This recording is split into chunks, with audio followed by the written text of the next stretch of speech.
Hay un punto en la vida en el que sabes que si no paras, te destruyes. No mañana, no dentro de un año, ahora. El problema es que cuando estás dentro no lo ves o no quieres verlo.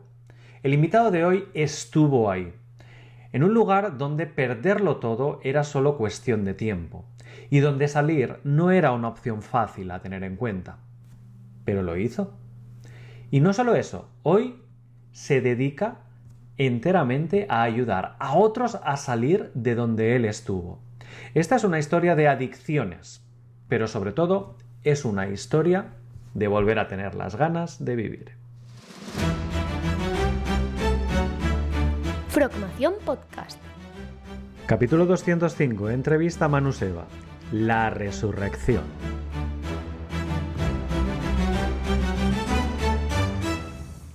Muy buenas a todos y bienvenidos una semanita más a nuestra Frogmación Podcast. Ya empieza a apretar el calor, tenemos muchas ganas de ir a la playa, cerrar chiringuito y no volver hasta septiembre, pero todavía tenemos unas muy buenas entrevistas aquí en nuestra Frogmación semanal. Esta semana es el turno de Manu Seba. Manu superó una adicción que casi acaba con él y ha transformado su propia historia en un motor de impacto.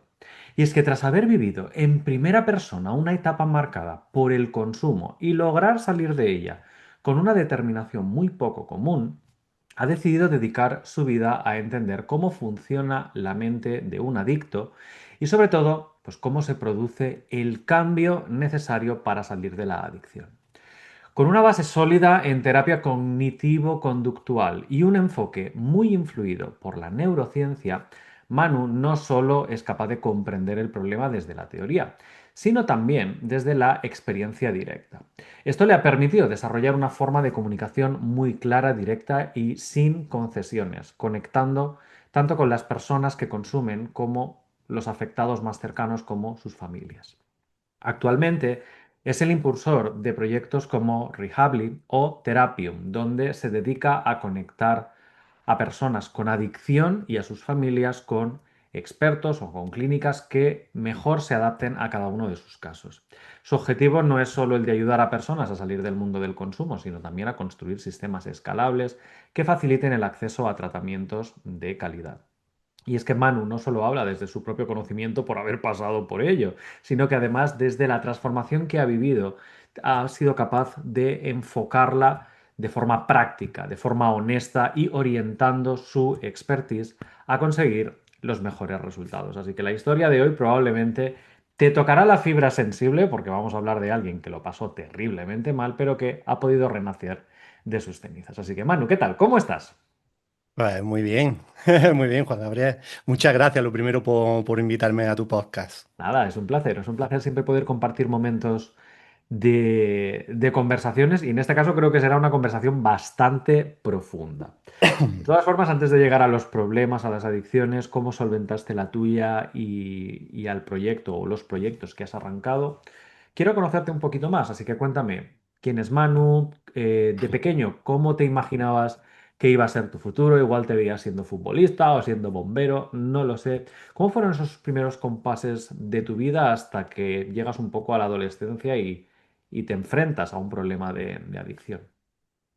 Bueno, pues he sido siempre un niño es decir, era un niño muy curioso y además era muy inquieto, ¿vale? Ujú. ¿Y cómo me imaginaba mi vida? Pues recuerdo que mis padres me decían que no sabía lo que era un empresario y siempre, desde pequeño, decía, yo quiero ser empresario. Es decir, los niños Ajá, decían, yo quiero ser astronauta, no sé qué, yo decía, yo quiero ser empresario. ajá. Que esto viene por una anécdota en concreto, que es que vi al amigo es decir, al padre de un amigo que iba con un Mercedes, iba vestido de traje, y le dije, ¿tu padre qué es? Me dijo, es empresario.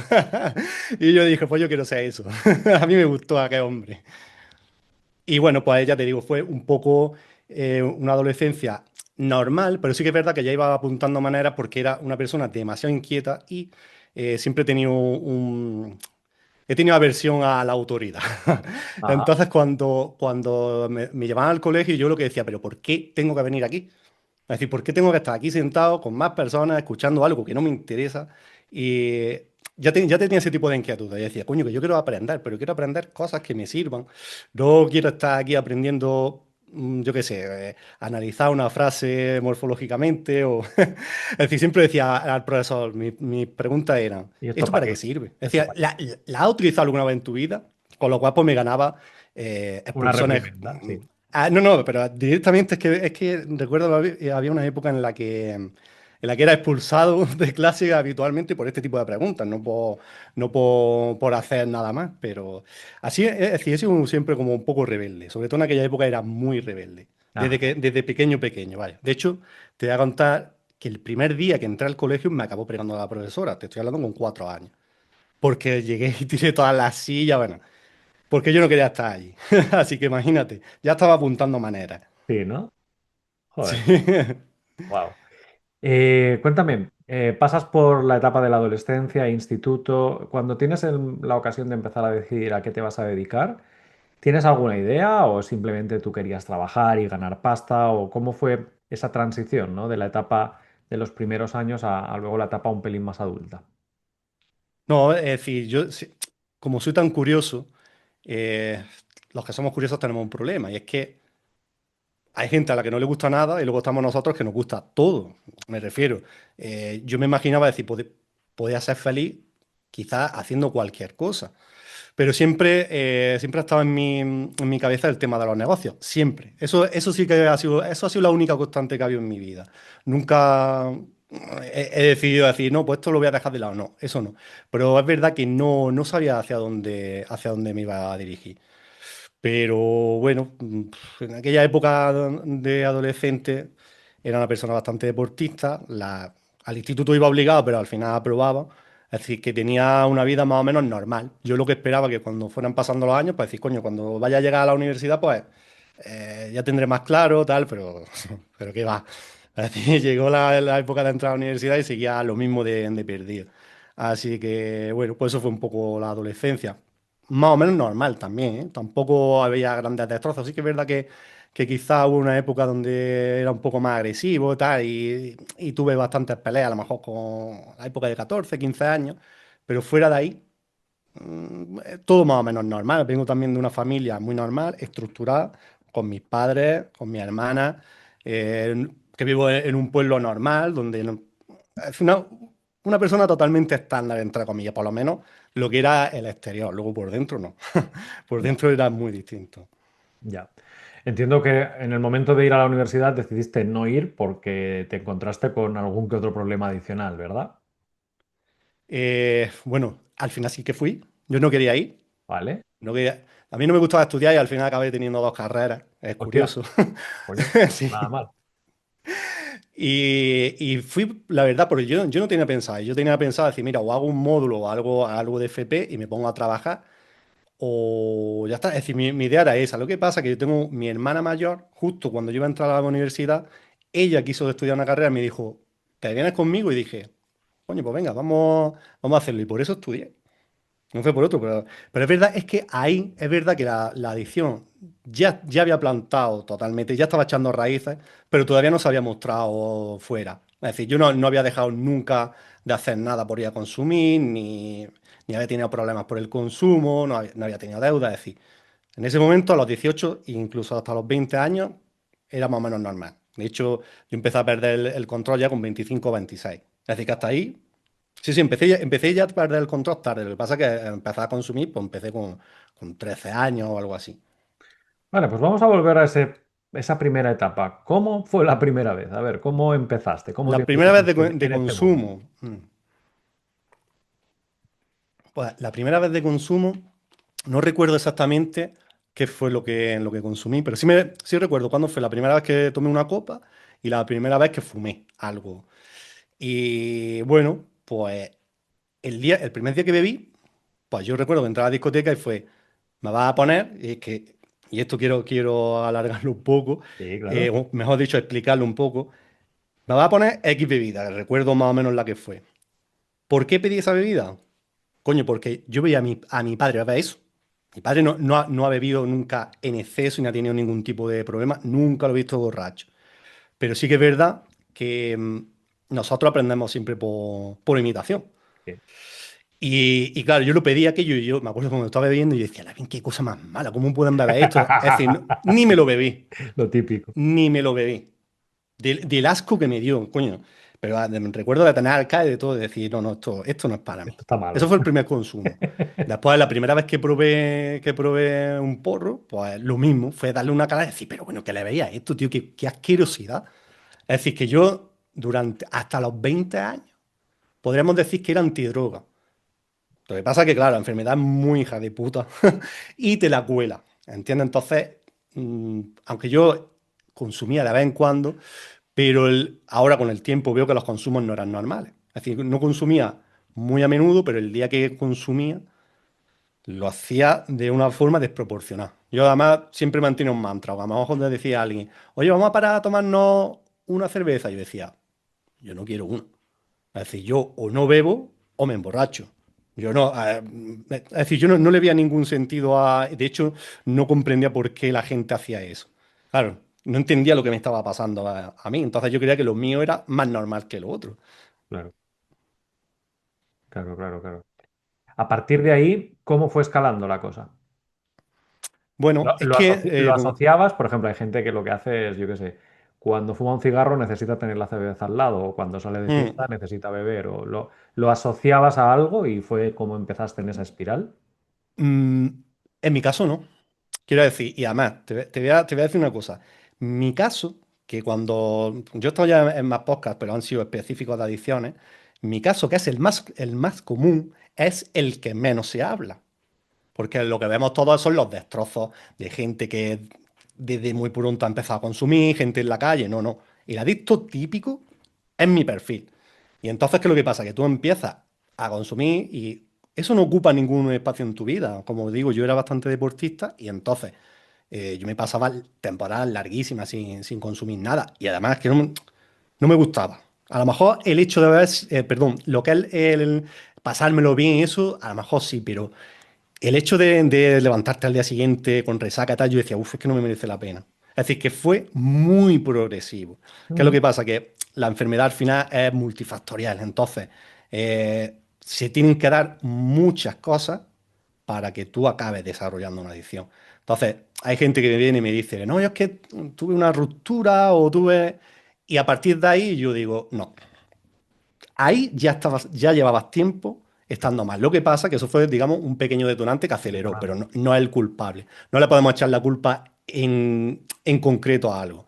Entonces, ¿qué es lo que pasa? Si se junta, probablemente en mi caso, el componente genético, el que soy hiperactivo, que eso aumenta mucho las posibilidades de acabar desarrollando una adicción. El, el tema de gustarme tanto el pues, investigar cosas, el no sentirme comprendido porque yo decía, coño, la gente se conforma con muy poco. Yo decía, yo es que me gusta seguir aprendiendo, me gusta. Me iba al instituto sin dormir porque había estado toda la noche leyendo cosas, pero cosas que me interesaban a mí. ¿Entiendes? Entonces, si vas juntando todo eso, la enfermedad, ahí es que es un caldo de cultivo perfecto. Entonces, en ningún momento hubo nada que hiciera presagiar eso. Es verdad que a mí me daba pánico consumir porque yo decía, no quiero acabar como aquellos que yo veía en los años 90, enfrente de la casa de mis padres, metidos en un coche que era la época de la heroína. Yo por eso le tenía pánico. Entonces, jamás en la vida hubiese imaginado que eso en algún momento iba a detonar. ¿Vale? Entonces, hubo, digamos, dos momentos así un poco más claves. Sobre los 23 años, rompí con una pareja y un amigo rompió con la suya. Entonces, ahí como que tuvimos un impasse, Un un dos por uno. tiempo malo, ¿vale? Pero ¿qué es lo que pasa? Que eso no tiene por qué derivar en una adicción. Quiero decir, un abuso puntual no tiene por qué derivar en una adicción. Lo que pasa que yo, echando ahora para atrás, veo que sí que había ya un problema por la forma de consumir. Y entonces ahí volví a cortar. Y fue con 25 o 26 años cuando ya dije, tengo un problema, porque ahí fue cuando ya empecé a consumir solo. Estuve viviendo en América 4 años y cuando volví me fui a Málaga. Yo soy de Granada, me fui a Málaga. Y ahí fue cuando empecé a notar que yo tenía un problema. Es decir, tenía 26 años. Hasta los 33 no entré en tratamiento. Es decir, que estuve ahí 7 8 años fatal. Wow, wow. Cuéntame un poquito de estos viajes. ¿Qué es lo que te llevó a vivir tanto tiempo en América? ¿Fuiste por trabajo? ¿Fuiste por familia? ¿Cómo fue que decidiste? Pues, mira, pilló la época de la crisis del 2008 Sí. y coincidió que me fui de viaje a estudio a la República Dominicana. Y Ujú. claro, como soy tan curioso, pues a mí me decía, no salgas del hotel, no sé qué. Y yo decía, sí, me voy a tirar 9 horas en un avión para estar metido en un hotel. Digo, ni de coña. Así que me alquilé una moto, estuve por allí dándome vueltas, conocí a gente y, y justo el día que nos veníamos, conocí a una pareja que eran de españoles que vivían allí. Y entonces me dijeron, coño, nosotros somos de Canarias, hemos venido aquí, el tema de los impuestos son más bajos, los españoles tenemos muchas oportunidades, tal. Y a mí, que siempre me había llamado la atención, pues dije, pues ya está. Volví, hice los exámenes y al menos por ahí me fui para allá. Me fui sin trabajo, encontré trabajo y estuve pues allí trabajando en el sector inmobiliario. ¿Vale? Entonces, bueno, para mí fue una experiencia chulísima. De hecho, allí, pues bueno, sí que seguía consumiendo, sobre todo alcohol, pero tenía otras preocupaciones en la cabeza. En ese momento no había ningún problema. Pero el primer día que puse aquí un pie, me puse hasta arriba. Que esto, que a lo mejor para alguien que está afuera no se entiende, pero para nosotros es totalmente normal. Es decir, es que la enfermedad te estaba esperando. Es decir, te puede esperar incluso 4 años, que cuando vuelvas te la va a jugar otra vez. Y entonces yo, en aquel momento, yo dije, coño, ¿qué ha pasado, tío? Pero si esto ya se había Lo tenía olvidado, superado. ¿qué ha pasado otra vez? Y lo mismo. Después pasó otro tiempo y tampoco, hasta que, ya te digo, hasta que llegué a esos 25 26 años y fue cuando empecé a consumir más. Siempre ha sido, es decir, los viajes, porque he vivido en varios sitios, siempre ha sido por trabajo. Nunca he tenido miedo de salir, de conocer cosas nuevas, de no salir de la zona de confort, sino ampliarla. Siempre he estado moviéndome. Y eso también te digo, por el tipo de personalidad que tenemos, cierto tipo de adictos, nos produce más adicción. Es decir, es un caldo de cultivo también para la adicción. ¿Por qué? Porque al final necesita eso, esa subida de adrenalina cada X tiempo. Entonces, llega a un sitio, tener ese subidón, pasa el tiempo, te aburres y te tienes que ir a otro sitio, y a otro sitio, y a otro sitio. ¿Qué es lo que pasa cuando tú estás empezando tantas veces de cero? Eso pasa factura. O Claro, es sea, lo porque que, empezar una vez está bien, pero pasar cada X tiempo, cambiar de empresa, de ciudad, incluso de país, eso acaba pasando factura. Entonces no te das cuenta, pero no te das cuenta porque no conoces la enfermedad, pero con el tiempo lo mismo. Echa la vista atrás y dices, coño, es que todo esto, todo se ha ido alineando para que al final acabas siendo adicto. Que, vamos, que no ha sido por casualidad, no ha sido porque diga qué mala suerte he tenido, no, no. Es que todo en mi vida al final ha contribuido a que al final desarrollase la adicción. la adicción. De hecho, es muy curioso porque es algo que siempre se suele ver en las películas, ¿no? De que los típicos adictos que tienes en mente es o el multimillonario que ya lo tiene todo en la vida y que, como un poco has dicho tú, se aburre, Hmm, no tiene nada que hacer, entonces se da a las drogas o se da al alcohol o se da a lo que sea. O el extremo opuesto, el que simplemente no tiene nada mejor que hacer y decide pues salir y de repente tomarse una copa, que una lleva a otra y que la pelota llega a un momento que es tan grande que el efecto bola de nieve es imparable, ¿no? claro. Pero esos dos tipos de adictos existen, pero son minoritarios. El adicto común es lo que te estoy diciendo, es persona con trabajo, con pareja, con familia, con casa, con todo normal. Pero ¿qué es lo que pasa? Que eso hace que te frustres más todavía. ¿Por qué? Porque tú sigues sintiendo un vacío en el interior, porque dices, pero vamos a ver, si lo No, está- tengo todo. no estás bien dentro. Claro, es decir, si lo tengo todo, ¿por qué sigo estando vacío? Y al final la droga lo que hace es llenar un vacío. De hecho, yo lo digo mucho que para el que es adicto, mira, para el que no es adicto, a lo mejor sí que tiene un componente más de diversión, ¿no? Mm. Pero para el que es adicto, no. Es decir, la droga es una anestesia, es una medicina.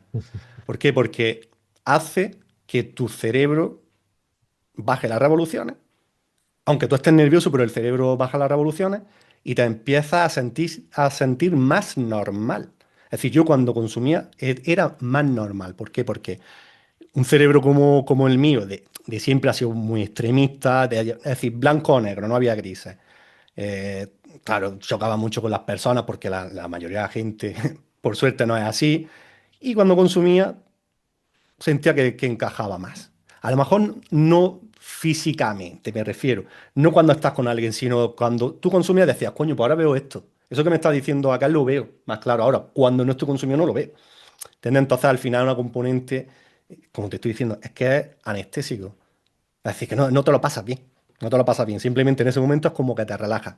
¿Qué es lo que pasa? Que cuando tú empiezas a consumir, no te das cuenta, no eres consciente de ello, pero de repente tienes momentos de tranquilidad.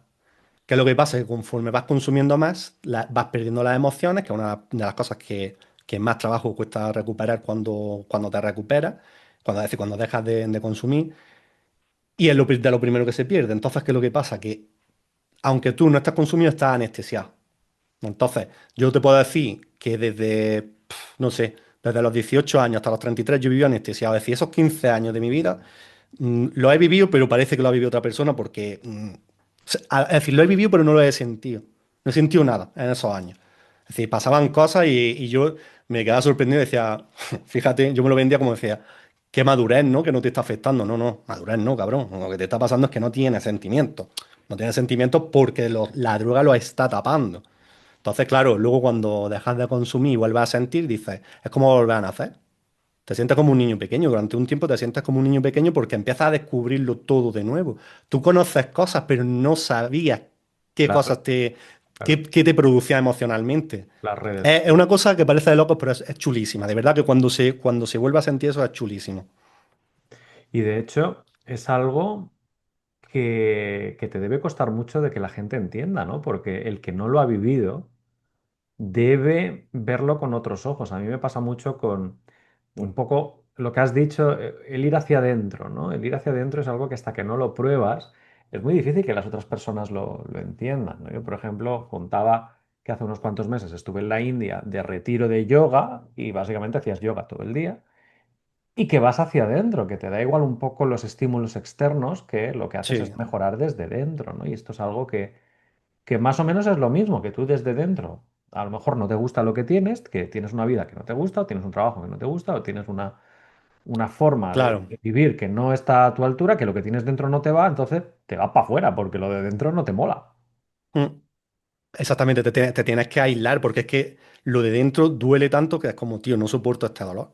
Y además que lo llevo dentro, no es algo externo que me Claro, pueda hacer daño y me pueda alejar, no, es que lo llevas dentro. claro, es que Entonces, no tienes plan B. no, no porque, mira, hay mucha gente, hace poco me decía uno, me ve a Suiza, no sé qué, le dije, mira, yo me fui a República Dominicana. Da igual, si el problema va contigo. Que Claro. eso es una es una eso lo intentamos prácticamente todos, decir, bueno, me voy de mi zona, no, no.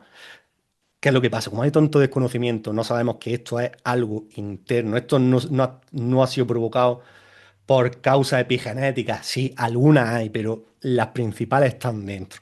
Entonces, de hecho, yo siempre digo, la droga está aquí, pero esto lo ha provocado algo que había antes. Entonces, si tú solamente quitas esto, ¿qué queda? El daño que va a conseguir, que vuelva a consumir. Entonces, para dejar de consumir, evidentemente hay que cortar el consumo, pero hay que ir hacia adentro. Y tienes que tener un crecimiento personal. Porque si no, las probabilidades de que vuelvas a caer son del 100%. No te voy a decir ni del 90, no, del 100%, porque sigues siendo la misma persona que empezó a consumir. De hecho, eres hasta peor que el que Claro. empezó a consumir. Con lo cual, te estás condenando tú solo. Y el crecimiento personal, ¿qué es lo que pasa? Tú lo sabes. En el momento que abres la conciencia, ya no la puedes volver a cerrar. Por un lado, una putada, a veces una putada, pero por otro lado, es como, hostia, es que el crecimiento es infinito. Quiero decir, los que o estamos abriendo la conciencia, eso ya no para. Yo veo, por ejemplo, veo el año pasado y digo, coño, este año veo mucho las cosas mucho mejor, pero es que desde ese año hasta el anterior me pasaba lo mismo. Es decir, cada año miro para atrás y digo, hostia, qué salto, tío.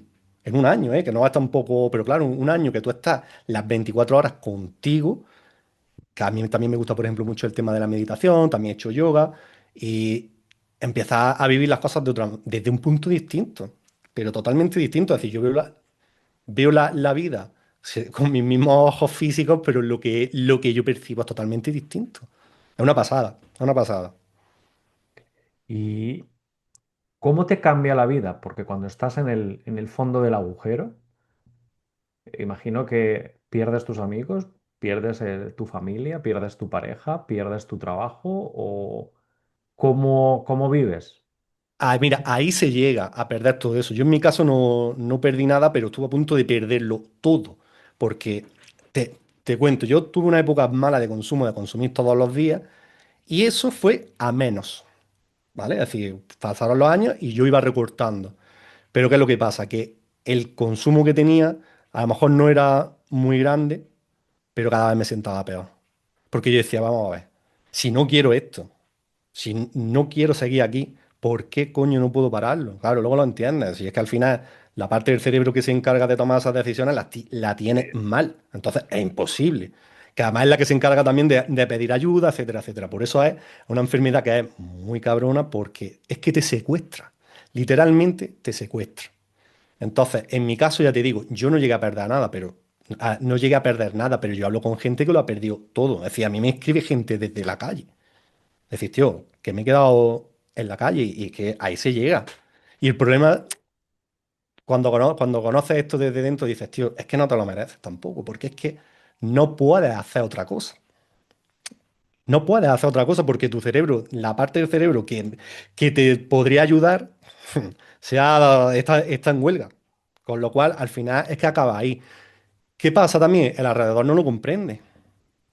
Tu alrededor no lo comprende. Entonces, mis padres, el día que yo le dije que consumía, se alegraron. Porque decían, vale, ya sabemos qué es lo que te pasa. Porque hasta ahí no entendían nada. Mis dos hermanas son totalmente normales, nunca han dado problemas y yo en el lado contrario. Entonces ellos se llegaron a plantear que qué habían hecho mal conmigo. Cuando les dije eso fue como, "Uf, vale, pues ya está. Ponle solución y ya está". Y efectivamente. Pero claro, es lo que dice, como hay tanto desconocimiento, ¿Cuántos años cada tenías? vez Cuando pasó esa conversación, ¿cuántos años tenías? 33. 33, o sea que no eras un niño, ¿eh? No, no. Pero bueno, que te voy a decir una cosa. Lo normal es llegar con esa edad, más o menos. Entre los 30 y los 40 es donde está el grueso de las personas que piden ayuda. Claro, es que ten en cuenta que tú no puedes pedir ayuda hasta que no estás de verdad harto, pero muy harto. Claro. Ya te digo, yo en el momento que pedía ayuda no era mi peor momento, pero era cuando más harto estaba. Claro, al consumir menos, estás menos anestesiado, sientes más, ergo eres capaz de pedir ayuda y cuando estás mal de decir, tío, es que no quiero esto, es que no lo quiero y tengo que salir de aquí como sea. Y ese fue el momento en el que dijiste hasta aquí. Ese fue el momento, sí. Es decir, mira, yo había pedido ayuda en 2015 y en el 2017 y quizá en el 18. Es decir, hubo tres momentos, ¿vale? Se lo pedí a personas equivocadas. Se lo pedí a dos personas que consumían, con lo cual me dijeron, anda ya, ¿qué problema vas a tener? Claro, Consume, si yo consume tengo un más. problema, si yo tengo un problema, tengo que reconocer. Es decir, si tú tienes un problema, yo también tengo uno y lo tengo que reconocer. Con lo cual, ¿qué pasó? Pues que no pedí ayuda. Y otra vez que fui al médico de cabecera, no estaba mi médico, estaba alguien sustituyéndolo y me dijo, yo no sé nada de esto. Y dije, pues de puta madre, yo ya he hecho mi parte. La enfermedad se agarra mucho ahí, es decir, vale, como yo he hecho ya mi parte, pues sigo consumiendo, Ya porque está, total, tiro para sí, adelante. Ya no tengo plan B. correcto. Hostia. Otra vez que fui al psiquiatra, lo mismo. Luego te metían en internet y un desconocimiento terrible porque te decían, esto no funciona y esto vale 6.000 euros al mes. Yo decía, ni una cosa ni la otra, sigo consumiendo. Wow. Sí, sí, es que sigue habiendo ese desconocimiento. Claro, yo me sorprendo un poco porque a día de hoy sí que tengo más conocimiento del tema, pero me extraña muchísimo que como siendo un tema que afecta a tanta gente, porque al final siempre tenemos a alguien cercano que puede estar viviendo una situación así, que haya tanto desconocimiento de decir de a dónde puedes acudir, qué puedes hacer, dependiendo del caso, tiras para un sitio y para otro, que por eso precisamente es por lo que yo empecé con esto. Pero es que, claro, es que aún así, aunque haya un par de personas que se dedican a eso, es que la mayoría de la gente ni nos conoce, con lo cual, pues siguen en la misma situación y siguen consumiendo porque no saben cómo parar. Es decir, no saben cómo parar, no saben ni a quién le tienen que pedir ayuda. Entonces, es que es tristísimo. Y luego hay otra cosa, por ejemplo, que yo veo, por ejemplo, en los colegios, campaña de concienciación de la droga. Y yo digo, vamos a ver. ¿Quién no sabe que la droga es mala? Bueno, hay algunos que sí, que bueno, que dicen, venga, fumar no, bueno, están equivocados porque es malo. Pero al final todo el mundo sabe que la droga es mala. Entonces, eso no es el camino. El camino sería enseñar gestión emocional en los colegios. Cosa que evidentemente no van a hacer porque, claro, una persona que sabe gestionar sus emociones es difícilmente manipulable, porque se hace cargo de su vida. Entonces, pues bueno, ese es el panorama que hay ahora mismo en esto. Claro, además entiendo que cuando eres un adicto, te rodeas de otras personas que son adictas y por tanto lo acabas normalizando, ¿no? Claro, es que eso, bueno, de hecho lo que hace es juntarte con personas que consuman más Ajá. para así no sentirte mal. Tú eso no lo haces de forma consciente, ¿eh? No lo haces pero ¿qué es lo que pasa? Que la gente que no consume te aburre. ¿Por qué? Pues, bueno, te aburre y a veces hay gente que te dice, oye, no lo hagas. Con lo cual dices, a mí no me calienta la cabeza y al final, efectivamente, lo que dice lleva mucha razón. Te acabas rodeando de un círculo de personas que consumen. Yo como, mm, porque, es decir, yo soy de un pueblo, estudié en la capital, después jugaba al rugby, es decir, tenía bastantes grupos de personas, no los vamos a llamar de amigos, pero sí de conocidos. Entonces, quitando uno, el resto no eran consumidores. O al menos no eran de mi nivel, digamos. Es decir, eran consumidores sociales. Pero da igual, porque si tienes ese reducto donde te puedes cobijar en el momento que digas, ahora quiero consumir, da igual. Es decir, nunca se le puede echar la culpa a ese grupo de amigos. Ya te digo, viviendo en Occidente, hoy en día, si tú tienes una predisposición genética a desarrollar la adicción, es casi imposible que no la desarrolles, porque con la cantidad de estímulos que tenemos y con lo fácil que es conseguir, cuando yo hablo de drogas, me refiero al alcohol o incluso a las pastillas para dormir que te manda el médico. Son Sí. totalmente psicoactivas. Entonces, y me viene mucha gente que me dice, tío, ¿cómo es posible que con 40 años empezó a consumir cocaína? Digo, ¿has tomado esto? Me dice, sí, es que tuve un accidente hace 20 años. Digo, ¿y llevas 20 años tomando las pastillas? Dice, sí. Digo, pues ya lo tienes, ya lo tienes. Es decir, fíjate, y te lo está recetando un médico. Te lo está recetando un médico, que de hecho, fíjate hasta dónde llega el desconocimiento, que yo a veces, hace unos meses tuve un accidente con el coche y en urgencias me dice el médico, tómate esto. Digo, mira, yo soy adicto, no me puedes poner ningún tipo de pastilla que pertenezca a la familia de las benzodiazepinas. No te preocupes, no te preocupes. Claro, ¿qué hice? Llamé a mi psiquiatra y me dice, ni de coña te tomes eso. Es decir, es médico, le dices que eres adicto y aún así hay muchos que no conocen Les da hasta. igual, sí, les da igual. Bueno, yo ya, mira, no creo que a todos les dé igual, pero sí que es verdad que hay un desconocimiento tan amplio que hasta los propios médicos no saben. Hay otros que sí, ¿eh? Hay otros que en el momento que se lo dicen, para, esto no te lo puedo poner. Pero luego hay muchos que no. Con lo cual, por eso te digo, imagínate que tú no quisieras consumir. Si es que al final te están metiendo los psicoactivos, aunque tú no quieras, porque tú no lo sabes. Evidentemente, tú no eres experto en adicciones, pues dices, esto me lo ha mandado el médico, pues coño, me lo voy a tomar porque es bueno. No, no es bueno. Claro. No, no, es que es fantástico porque la sociedad te impulsa a ello, de un modo o de otro. O Sí, sea, de un modo u otro la sociedad te lleva a esa vorágine imparable, ¿no? sí. A todos los niveles, a día de hoy, ya estás viendo el tema de las redes sociales, el tema del móvil, que es que empiezan los niños desde muy poco, desde muy pequeños. ¿Y qué es lo que pasa? Que al final su cerebro se va preparando ya para desarrollar una adicción. De hecho, ya están al día las adicciones comportamentales por problemas con el móvil. Es verdad que no son tan fuertes como las de adicción a la sustancia porque no se modifica, se modifican los patrones, pero no se modifica la fisiología de tu cerebro. Pero hay un problema y es que una persona que ya comportamentalmente tiende a hacer eso, es mucho más fácil que acabe cayendo en sustancias. De hecho, ya hay estudios de que el porcentaje de probabilidad aumenta, pero una bestialidad. Es decir, no te voy a decir que sea casi seguro, pero una persona que esté teniendo problemas de pequeño con el móvil va a tardar poco en dar el salto. Y como dé el salto, le va a costar trabajo frenar antes de desarrollar una adicción. Es decir, que no es nada halagüeño lo que nos espera en los próximos años por esto. ¿vale? Sí que es verdad que luego ves que el consumo de alcohol está bajando, sobre todo en los jóvenes. Yo los veo Ajá. y es verdad, no beben como bebemos nosotros, nosotros somos de la misma edad, no beben al mismo nivel, pero por el contrario están volviendo drogas duras, como la heroína. Wow. Es decir, que no me gustaría ser más optimista, pero el panorama ahora mismo es ese. ¿Qué es lo que se puede hacer? Pues bueno, pues seguir un poco los que hemos pasado por aquí divulgando, seguir informando que gracias a las redes también hay mucha gente que está empezando a conocer cosas. Cuando que no hace tantos años, hace 5 años que empecé el tratamiento, no había nada. No había nada. En ese aspecto hemos dado un salto bastante grande, pero así no es suficiente. ¿Y qué crees que es lo que está fallando a día de hoy? ¿Por Pues qué es crees lo que que te hemos estoy llegado a diciendo. estos extremos? No, es lo que tú O qué te, estamos haciendo mal incluso? Claro, es que es lo que dices, es que la sociedad al final te empuja, porque es que tú ves los niños pequeños, por ejemplo, y el que no tiene un móvil, niños pequeños me refiero Sí, a sí, sí, sí, adolescentes, sí. ¿no? Ya 13, Lo, 14 lo años. típico, vas a un restaurante, toma para que el niño se calle. Claro, claro, es que empezamos por ahí, es que esa concienciación tiene que empezar por los padres.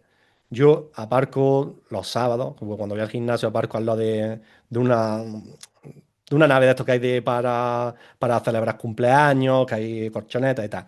Y ve a los padres allí a las 10:30, a las 11 de la mañana, bebiendo. Y dice, vamos a ver, si yo no te digo que no bebas, si tú no tienes un problema, bebe, pero no lo hagas delante del niño. Porque va a interiorizar que eso es Claro, normal. lo normaliza, lo normaliza. Claro.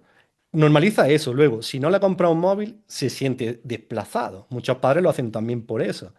Con lo cual, al final, si tú le compras un móvil, por mucho control que tenga, porque no puedes estar las 24 horas encima del niño, al final va a acabar eso, pasando muchísimas horas. Te voy a decir, el año pasado, por verano, estábamos haciendo un máster y éramos todos más o menos de nuestra edad, de ahí para arriba, menos un chico de 20 años. Y uno de los profesores dijo, déjame el móvil. Tenía 10 horas en las últimas 24 en TikTok. Wow. Y dijo, y no es el peor día. 10 Dijo el horas. chaval. Sí, sí. Dijo, Wow. dice, y no ha sido el peor día. 10 horas, ¿eh? Wow. Es decir, tú dime a mí, que es que claro, es que el camino, no, es que ya no pasa ni siquiera por alcohol, es que ya viene el niño para el día que empiece a beber, hostia, ya no le basta con un poco. ¿Por Claro. qué? Porque está acostumbrado a hacerlo todo hasta que le duela. Entonces, ¿por dónde habría que empezar? Pues por los padres, por la educación de los padres. ¿Por qué? Porque tengan cuidado de decir, mira, tu vida es tuya, pero tío, que tienes a alguien que está siguiendo tus pasos, no lo que tú le digas. Al niño le da igual lo que tú le digas. El niño va a hacer lo que Lo tú que hagas. ve, lo que ve. Claro, es verdad que hay gente, pero son casos muy, muy extraños de que viene al padre que tiene un problema de alcohol y no prueba el alcohol. Yo tengo además dos casos cercanos. Pero lo normal no es eso. De hecho, esa es una de las principales causas. Es decir, cuando hay un caso en la familia, acaban los demás también. De hecho, yo conozco familias de 5 que son los 5, ¿eh?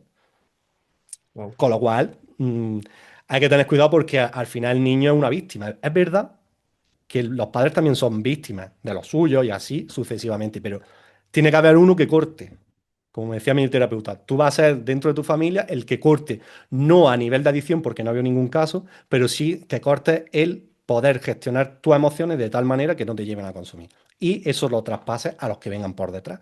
Entonces, hay que atacar ahí. Por eso digo que hacer campaña de concienciación en los colegios es que no sirve.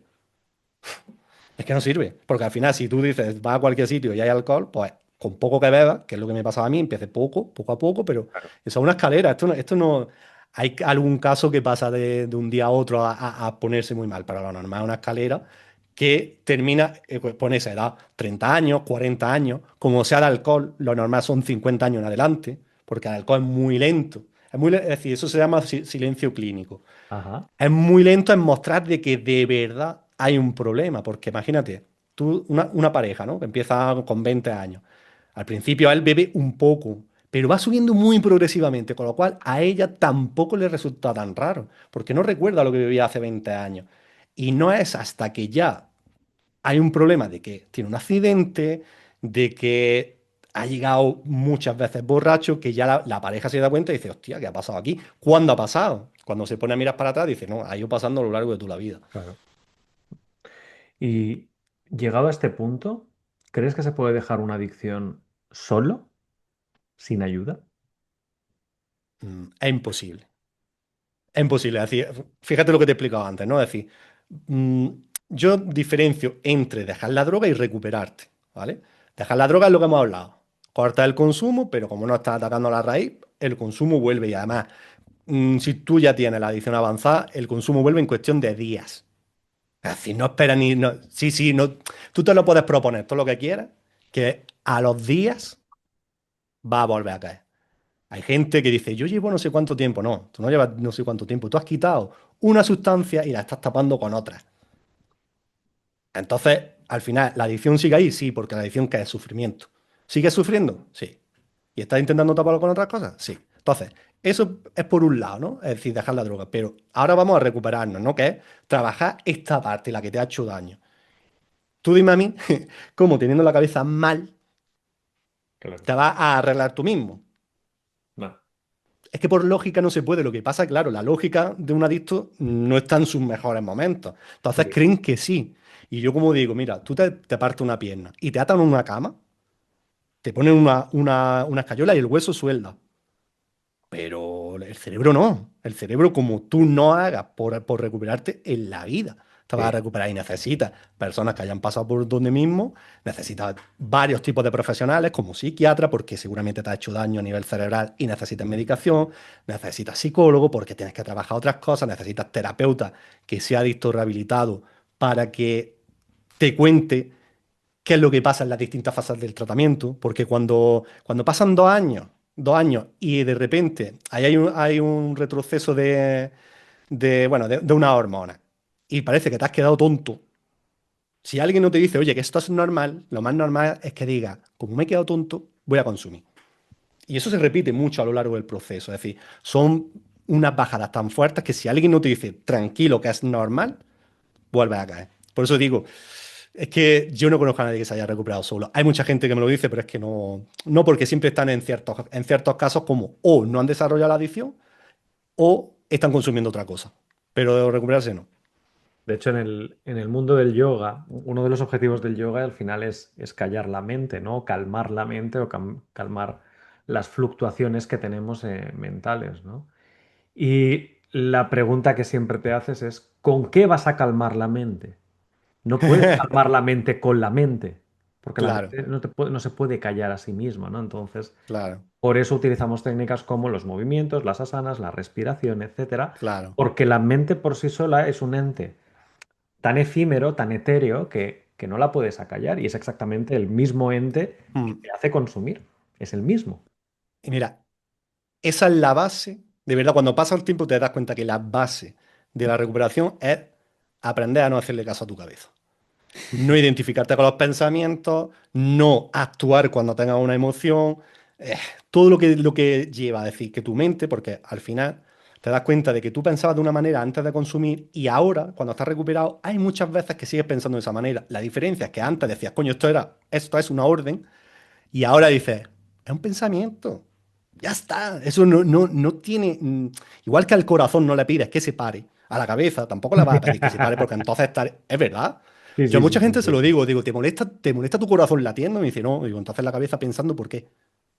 Te sientes muy mal porque te ha mandado un pensamiento, pero vamos a ver, cabrón. Si nosotros estamos diseñados para sobrevivir, ¿qué quieres que te mande tu cabeza? Coño, pues que hay un peligro aquí, que hay otro peligro allí, que hay... Pero si es que es decir, como animales, nuestra única función es sobrevivir.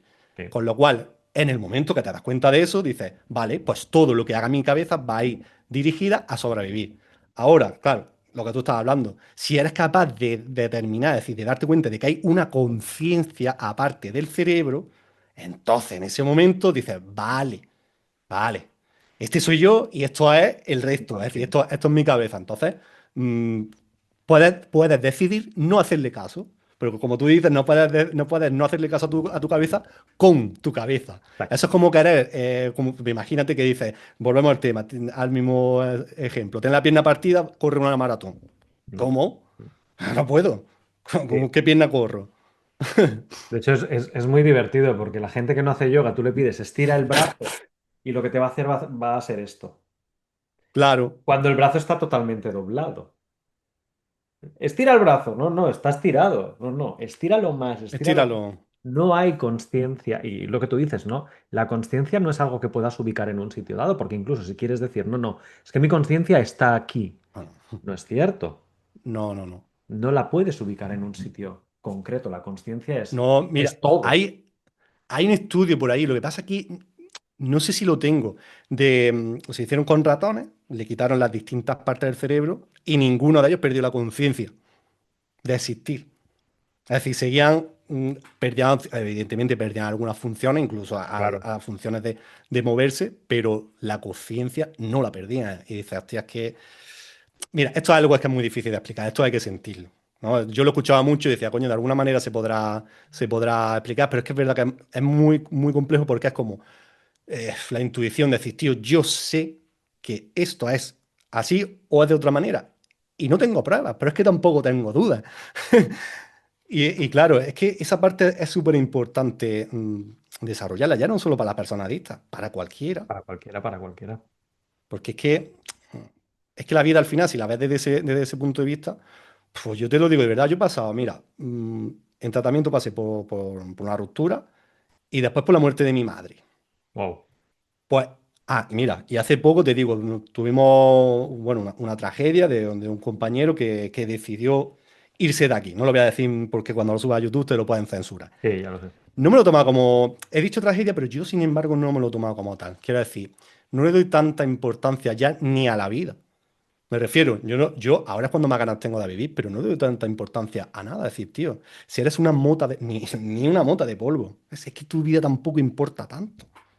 Yo por eso a lo mejor a la gente le digo, mira, si tú de verdad te crees al final el centro del universo, tus problemas parecen enormes. Ahora, cuando relativizas y dices, pero si es que vamos a ver, si vives en un planeta enano de la esquina de la galaxia, ¿de verdad eres de verdad ese problema es tan importante? Nah, Es que no lo es. Entonces, cuando aprendemos a relativizar, la vida es un juego, es totalmente distinto. sí. Magnificamos demasiado las cosas. Y al Sí, final es lo que dices tú, de que somos una mota de polvo dentro de de no algo sabemos que es qué. enorme, de no sabemos qué, tal cual. Que incluso si quieres decir que no, es que este es el único planeta que es habitable, es que ni siquiera puedes demostrarlo ni rechazarlo, o sea, es que es brutal. No, exactamente. Bueno, a ver, por estadística sería, Está, por está nuestra parte, clarísimo, muy por estadística está prepotente. clarísimo. Por estadística está claro que no. Pero claro, bueno, si tú quieres hacer eso, te crees tan importante como para eso, para creer que vive en el único planeta habitable, pues venga, créetelo. Yo prefiero pensar lo contrario. No, no, a lo mejor no lo hemos demostrado, que sepamos, no sé, no lo sé. Pero es que me da igual. No necesito comprender eso, si es que está claro. Está claro. ¿Cuáles crees que son esos primeros indicios que te tienes que dar cuenta tú mismo de que algo va mal? E incluso, más difícil, que el resto se tienen que dar cuenta de que algo va mal contigo. Uf, Esta es dura. es muy difícil. Es Esta muy es dura. difícil. Mira, Pero bueno, has sí, sí, pasado por ahí. pero Tú tienes un poco más la llave que yo. claro, no, claro. A ver, te voy a decir, y además me voy a abrir y voy a decir algo que no se suele decir. Si tú en algún momento te planteas, por ejemplo, decir, tengo que dejar de beber, ojo. ¿Por qué? Porque el que no tiene un problema nunca se lo plantea. ¿Por qué? Porque se bebe una de vez en cuando. Eso no es ningún problema, con lo cual, si no tienes problema, no tienes que solucionarlo. Si te lo estás empezando a plantear, ojito con eso. ¿Qué es lo que pasa? Que en ese momento ya no hay marcha atrás. Si tú ya te estás planteando, ahí ya no hay marcha atrás. Pero, y aquí es donde voy a entrar, que me refiero, que esto no se suele decir, eh, si tú tienes este problema y no eres capaz, perdón, es que me he liado, espérate, a ver si me viene. No pasa nada. Mm, Estamos hablando de un tema muy profundo hoy. sí, sí, sí, a ver, es que, a ver, me refiero que esto no es, vale, ya sé lo que iba a decir. Tú tienes capacidad de pedir ayuda, ¿vale? Hasta X momento, pero todavía no has hecho los suficientes destrozos. Entonces, hasta que no estás muy mal, no eres capaz de pedir ayuda. Es decir, no vas a aceptar la ayuda. De hecho, a mí mucha gente me viene y me dice, me habla y digo, tío, yo no se lo digo, pero yo lo pienso, digo, tú todavía no estás en el punto, no has sufrido lo suficiente. Entonces, respondiendo a la otra pregunta, claro, ¿cómo se da cuenta la familia? Es que hasta que no hay un destrozo grande, no se dan cuenta. ¿Y qué es un destrozo grande? ¿Cuál fue en tu caso un destrozo grande, por ejemplo? A ver, mira, destrozo grande me refiero, no tienes que llegar a cosas muy graves, pero que empieces ya a ir al trabajo sin dormir, ¿Vale? que empieces a preferir la droga a tu hijo o a tu Oh, pareja o a tu oh, familia. No, no, te digo, es el número uno. Es decir, tú cuando tú tienes un problema, el pensamiento número uno, aunque no sea el consumo, va a rodear el consumo siempre. Siempre va a acabar ahí. Es como afluentes de un río que siempre van a acabar al mar. Pues tú puedes estar en el afluente, pero al final acaba en el mar. Entonces, toda tu vida está diseñada para consumir. Entonces, ¿qué es lo que pasa? Que si todavía no es evidente el problema, no es evidente para nadie. Porque tendréis que tener una conciencia muy grande de la adicción y tener muchos conocimientos para decir, coño, estoy desarrollando una adicción o esa persona está desarrollando una adicción. ¿Entiendes? Es que no hay manera. Yo a día de hoy no he descubierto tampoco una manera que diga, de esta manera podrías detectarlo. Sí que sé que la forma de no desarrollarlo es tener una gestión emocional bastante amplia, pero detectarlo es muy complicado. Cuando tú detectas algo, ya está la adicción. Ya hay que pasar por un proceso ya es terapéutico, tarde, etcétera. ya es Sí, tarde. sí, no te puedes recuperar solo. ¿Qué es lo que pasa? Que en el momento que tú te empiezas a plantear que tienes que dejarlo, como no es tan grave el problema, no pides ayuda. Como no pides ayuda, no te recuperas. Claro, Por sí. eso digo que hasta que no llega a la siguiente fase, que esto es lo que no se habla prácticamente, y estás mal de verdad, no pides ayuda. Hay casos muy, muy puntuales. De hecho, a mí me llega alguno y, y efectivamente empieza el tratamiento, pero no es capaz de adherirse a él. ¿Por qué? Porque el tratamiento es muy Ay, fuerte, es bastante duro. Entonces, una persona que todavía no ha llegado ahí dice que esto está loco, yo paso de hacer esto. Suele pasar a mucha gente joven, por ejemplo, ajá, con 20 y pocos años, que a ah, los padres lo ven que lo pillan consumido y lo meten en una casa de ingresos o lo meten en una clínica. Claro, él llega allí con cabroncetas de mi edad que han hecho de todo y que están allí contando batallitas y el niño dice, ¿y yo qué tengo que ver con vosotros? claro, piensa que no Una- está a ese nivel todavía. Claro, y entonces una de las patas de la recuperación es que tú te identifiques con el grupo y digas, hemos seguido unos caminos más o menos parecidos, aunque tú vivas en un sitio y yo viva en otro, pero hemos pensado lo mismo, así, cosas muy comunes. Entonces dices, vale, si tú te estás recuperando, yo puedo también. Pero si llegas a un sitio donde a ti te da la sensación de que todos están peor que tú, es imposible. Es imposible. Entonces, ¿qué es lo que pasa? ¿En ese momento hay adicción? Sí, pero es muy difícil explicarle a esa persona que si no hace algo, va a acabar así. Porque todavía no lo ha visto, porque las cosas solo las vemos cuando han pasado. Las vemos hacia atrás, hacia adelante, ¿no? Claro. Y menos en esa situación. Entonces, es muy triste, pero es muy complicado, ¿eh? Es muy complicado el detectar algo a tiempo. Es que no se puede. Vamos, a día de hoy yo creo que no se puede detectar. Tendría que ser, por ejemplo, alguien que haya pasado por ahí y que lo esté viendo y diga, frena. Porque lo estoy viendo ya desde bastante pequeño. Pero aún así, aunque tú sepas mucho, la otra persona es un ente individual y autónomo. Entonces, tú no puedes controlarlo 24 horas. Con lo cual, por mucho que le digas, si tiene que desarrollar la adicción, la va a desarrollar. Es que no se puede hacer tampoco mucho más. Y si una familia que te está escuchando ahora mismo no sabe qué hacer, ¿qué le dirías? ¿Qué consejo le darías?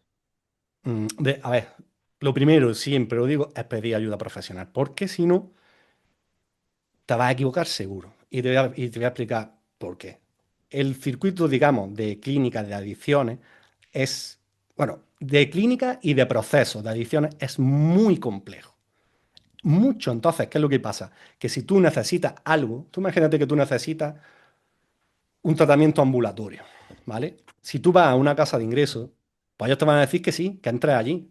Pero es que precisamente, volviendo a este caso de gente joven, ha sido al final de abril, me han venido dos casos de personas que han entrado ahí y han salido peor, por esto que he Oh, estado explicando. Entonces, ¿qué es lo que pasa? Si los padres hubiesen pedido, digamos, una opinión un poco más objetiva y ajá. no tan cegada, que es lo normal, ¿eh? Porque si tú vas a una clínica te van a decir, sí, sí, tráelo para acá, pero no con maldad, simplemente ellos dicen, venga, trátelo que lo vamos a ayudar. Si los padres piden ayuda, se hubiesen ahorrado una pasta y tiempo. Y sobre todo una cosa que es peligrosa. Y es que una persona que hace un tratamiento, como no le funcione el tratamiento, rara vez hace otro. Es decir, yo en mi caso he hecho uno. Ujú. Tengo algún compañero que ha hecho dos o tres, pero esos son los menos. Si tú haces un tratamiento y no te funciona, tienes la excusa perfecta para seguir consumiendo de por vida. Por eso es tan importante, o veo tan importante, que la familia busque ayuda profesional antes de hacer nada. Incluso aunque él no, aunque la persona no quiera, Lo quiera. busca ayuda, porque hay formas de encauzarlo. No lo puedes obligar, sobre todo si es mayor de edad, no lo puedes obligar, pero lo puedes encaminar con distintas acciones, con lo que llamamos el amor duro. Pero si ya quiere, de verdad, hay que ver la situación. Porque esto hay que ir subiendo escalera a escalera. ¿Vale? Yo, por ejemplo, entré en tratamiento y mi familia no sabía nada, con lo cual yo no me podía ingresar porque ¿dónde iba a decir que estaba? No podía escaparme. Entonces, yo empecé por ahí y cuando estaba allí me di cuenta de que tenía que ingresarme. Con lo cual ya decidí decírselo a mis padres y seguir el camino. Si a mí me obligan a ingresarme, de primera yo digo que no y me voy. Y no hago el tratamiento. Entonces, por eso digo que esto, hay gente que está preparada para dar ese salto y viene y te dice, oye, yo me quiero ingresar. Son los menos, pero la mayoría tenemos que seguir una escalera de que te vayan explicando un poco qué es lo que te pasa, que entiendas que es una enfermedad. Que yo el primer día que llegué a la clínica me dijeron, es que tú tienes una enfermedad, porque me dijo, ¿qué te pasa? Y digo, yo que soy un cabrón y un vicioso. Me dice, no, tú tienes, ese es el concepto que tenía, ¿eh? No tenía otro. Y me dijo el director de la clínica, me dice, no, tú tienes una enfermedad. Y me dijo, ¿a qué te pasa esto? ¿A qué te pasa lo otro? ¿A qué te pasa lo otro? Y yo digo, pues sí, todo eso me pasa. Entonces te das cuenta de que si es una enfermedad, pues, y que hay gente que está saliendo, tú puedes salir también. Pero eso, ya te digo, tiene que ir poco a poco. Y al final, ¿qué es lo que pasa? Que el adicto destroza tanto el hogar que se genera lo que es la coadicción. Entonces, un adicto que tiende a ser muy prepotente, cabezón, es decir, todo que son cosas normales porque la parte del cerebro que controla eso la tenemos dañada, eso se traslada a la familia. Y muchas familias pasa lo mismo, es decir, no, no, venga, nosotros podemos, ¿vale? Yo he tardado 5 años en aprender esto y todavía no lo conozco bien. Si tú desde fuera eres capaz de hacerlo mejor que yo, enhorabuena, pero va a ser complicado. Va a ser complicado que estando fuera conozcas ese circuito que, como digo, es muy complejo. Y luego es que tenemos, por un lado, digamos, centros gratuitos y luego las clínicas privadas, que es un mundo, de verdad. Y yo cada día voy aprendiendo más y digo, coño, esto no lo conocía. Y voy hablando con otras clínicas, esto no lo conocía. Es decir, que pidan ayuda, en resumen, eso, que pidan ayuda profesional antes de hacer nada y que sea profesional, que no sea a un vecino. Sí, que no sea el cuñado. Claro, a ver, aquí también hay un problema. Normalmente eso no se suele hacer, porque si yo te digo, ¿conoces a algún electricista o conoces a algún fontanero? Me vas a decir, pues Conoce sí, 200. pero a un terapeuta tradicional no. No. ¿Por qué? Porque esto es un tema tabú. De Sí. hecho, te voy a contar una historia que pasó en mi familia. Mis padres tienen unos amigos que son de toda la vida, desde que tenían 5 años, y en una cena, la otra pareja le dice a mis padres, no, es que Pablo, que era el otro chico, el hijo de ellos, ha tenido una mala época y está haciendo puzzles, que eso es una de las pautas que se te pone en el tratamiento. Está Y entonces haciendo... mis padres dijeron, ¿cómo? Perdona, ¿ha tenido problemas con esto? Sí, dice, es que Manu está igual. Y eran amigos, llevamos ya en tratamiento, yo llevaría 8 meses y él 10. Pues Claro, ni siquiera sus mejores. y no lo sabíais el uno del otro. No, no se lo habían contado a sus mejores amigos. Además, amigos te digo que es que se van de viaje juntos, es decir, muy amigos. Y no lo sabían. Se enteraron cuando llevamos esos meses. Como es un tema tan tabú, pues al final, ¿qué es lo que pasa? Pues que no conoces a nadie. Y es un tema muy delicado como para tomar decisiones sin tener una información clara. Es teniendo la información y sigue siendo complicado, pues no digamos ya si empiezas con lo primero que pilles. Curioso, muy curioso. La verdad es que es un mundo que no me lo esperaba así. Y lo más importante, ¿cómo lo has superado? ¿Cómo te sientes ahora? Y a qué te dedicas exactamente ahora que has podido pasar al otro lado? Bueno, ¿cómo lo he superado? Pues pidiendo ayuda. No solo pidiéndola, sino aceptándola. Ujú. Y aquí hay una parte que siempre digo y es que no se recupera el que quiere, sino el que hace. Ujú. Es decir, a mí me vienen algunos, sí, yo quiero dejarlo, no sé qué, vale, ¿estás dispuesto a hacer? Ah, no, no, pues entonces no te vas a recuperar, porque esto no se trata de voluntad, esto se trata de Sí, acción. no es tomarte una pastilla y que de repente todo funcione. No, es más, aunque tú vayas al tratamiento, hay mucha gente que va y no hace y no se recupera. Sin Ujú. embargo, en mi caso fue que yo no quería, es decir, yo pedí ayuda, pero luego estando allí yo decía, tío, esto es una locura, yo no quiero hacer todo esto. Pero dije, mira, si esto me recuperé por envidia preventiva. Es decir, yo veía a los otros que decía, estos se están recuperando y están haciendo las cosas, yo no quiero ser menos que ellos. Entonces dije, voy a hacerlo, vaya que por casualidad sí que este tratamiento sirva y me recupere. Y No voy a hacer que efectivamente. este sí que funcione, sí. Exactamente. Entonces, me recuperé, pues hice tratamiento de 4 años, los tratamientos efectivos suelen ser largos. Y bueno, no sé si son como 1000 horas de terapia o algo así. Así Wow. que, sí, sí, sí. Es que esto no se arregla en 2 días. Ten en cuenta que lo que te he dicho, que a los 24 meses tienes ese retroceso de neurotransmisores y imagínate, es decir, que aquí por mucho que corras, la parte física tiene su tiempo, con lo cual tiene que ser un tratamiento muy largo. Y, y eso fue mi recuperación, fue más o menos bien, y es verdad que es dura por momentos porque te tienes que alejar a lo mejor de la familia y tal, bueno, de la familia, del entorno, pero es verdad que es muy agradecido, a partir de unos meses es muy agradecido sobre todo por una cosa, porque te levantas diciendo voy a hacer esto y lo haces, o diciendo no voy a hacer esto y no lo haces, porque eso es lo que más te mata cuando estás en consumo. Levantarte diciendo hoy no voy a consumir y pasan una hora y te vuelves a ver consumiendo y dices, pero espérate, ¿cómo he acabado aquí otra vez? Pero si ¿Entiendes? dije que no Eso es lo más volvería. duro. Claro, es que pierdes la confianza en ti mismo. Entonces, eso es lo más duro. Y respondiendo a qué me dedico, Ujú. pues cuando empecé, es decir, cuando yo terminé el tratamiento dije, tío, me gustaría divulgar sobre esto. Entonces, bueno, hice el máster de neurociencia, me formé como terapeuta y tal, que no he llegado a ejercer por esto que te voy a contar. Y al ponerme a divulgar, me doy cuenta de esto, de que hay un desconocimiento brutal, pero ya no solo de temas técnicos, que eso a mí no me importa, sino de algo más básico como es qué podemos hacer, dónde podemos ir, a quién podemos llamar. Entonces, claro, veo que como no tenía muy claro qué es lo que iba a hacer, pues digo, hostia, pues empiezo por ahí y al final acabo convirtiendo eso en mi profesión. De hecho, yo me he dedicado siempre muchos años a la logística y yo trabajaba en una empresa muy grande que la conocéis todos y dejé el trabajo al poco de empezar con el tema de la red y tal, el mes y algo lo dejé y empecé a trabajar en el sector. ¿Y qué es lo que pasa? Que en esos meses conozco a los de Reabli, ¿vale? Al equipo de Reabli, y que era mi competidor, éramos competidores. Y claro, eh, al revés de cómo te enseñan en el colegio, la vida no es competición, sino es colaboración. Colaboración. Pues dijimos, tío, mm, tú tienes la cara en redes y nosotros tenemos las clínicas, tal, vamos a juntarnos que podemos hacer un buen equipo. Y entonces, ¿qué es lo que hacemos? Pues atendemos precisamente a personas, sobre todo más a familias. Normalmente atendemos más a las familias. Pues que dicen, oye, tengo esta situación, ¿qué puedo hacer? Pues mira, a esto, a lo otro, a lo otro. Y la verdad que la tasa de acierto que tenemos hasta ahora es altísima, de más del 95%. Es decir, que al final, Wow. sí, sí, claro. ¿Por qué? Porque cada día vamos aprendiendo más y vamos perfeccionando más, vamos conociendo mejor las clínicas, mejor los profesionales, porque luego es que hay cosas muy puntuales, como por ejemplo eso. Yo soy un niño, vamos a decir niño de 20 años, no lo puedes meter en una clínica normal.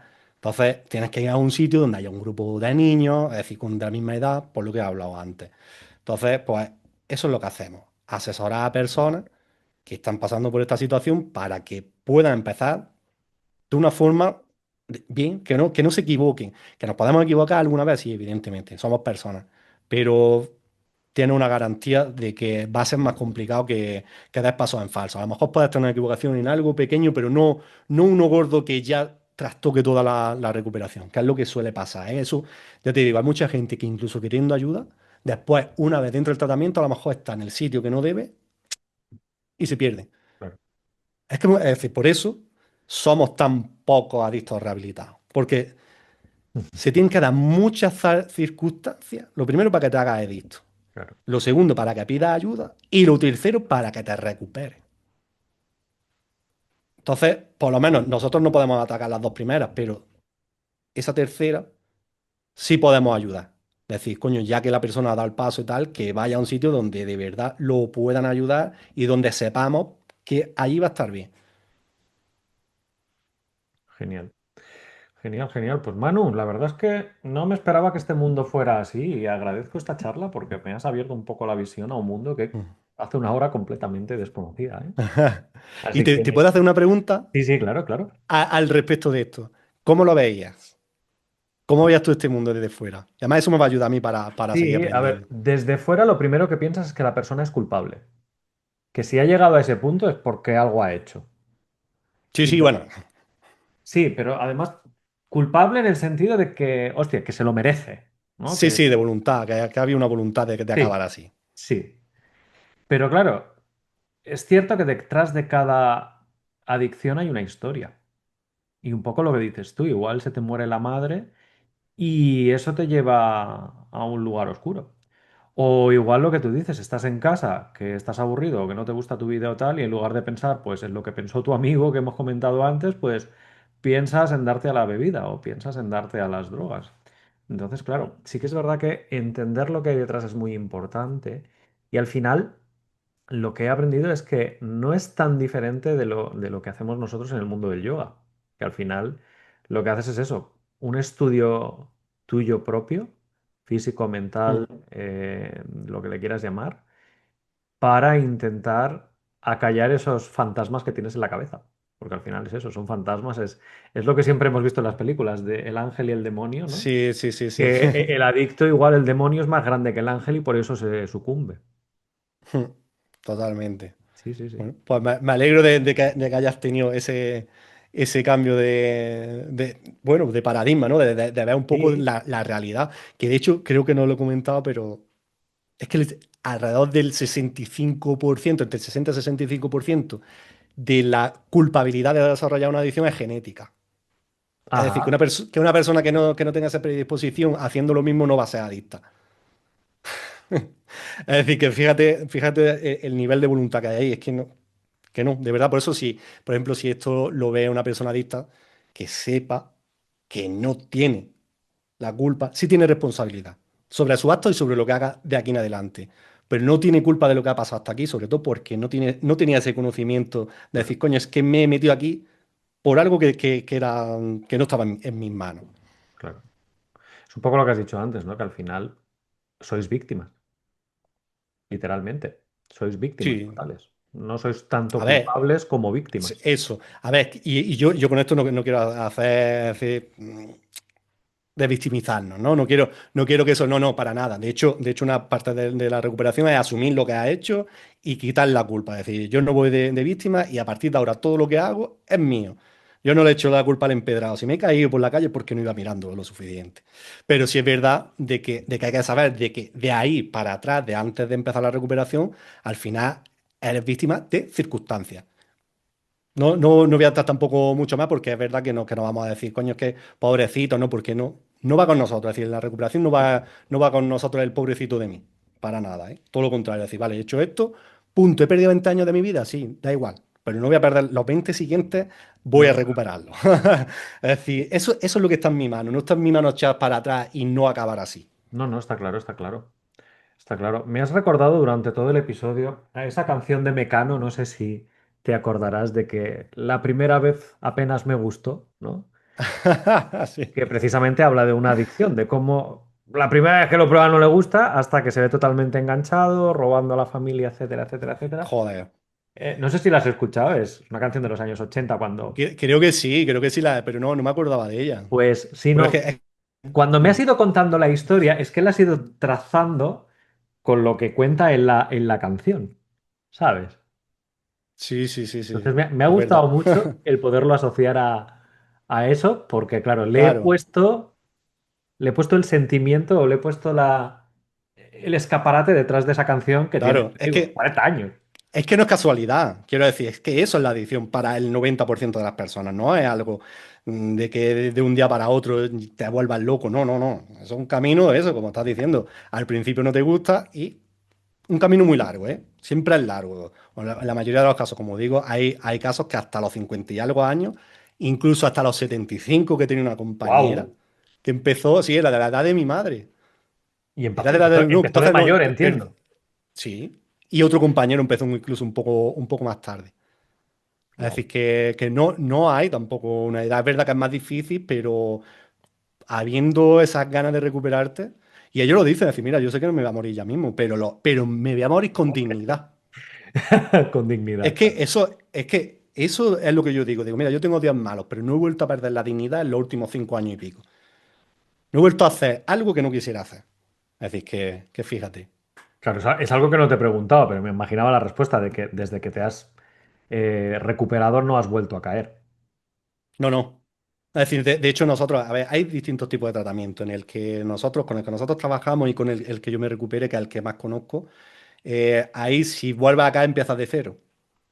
Quiero decir, si yo tomase lo más mínimo, tendría que volver a empezar de cero. No, esto no es bueno, no pasa nada, esto forma parte del proceso. No, la recaída no forma parte del proceso. ¿Por qué? Porque si a mí me dice que forma parte del proceso, en algún momento que esté mal, voy a Recaerás, decir, recaerás. pues venga.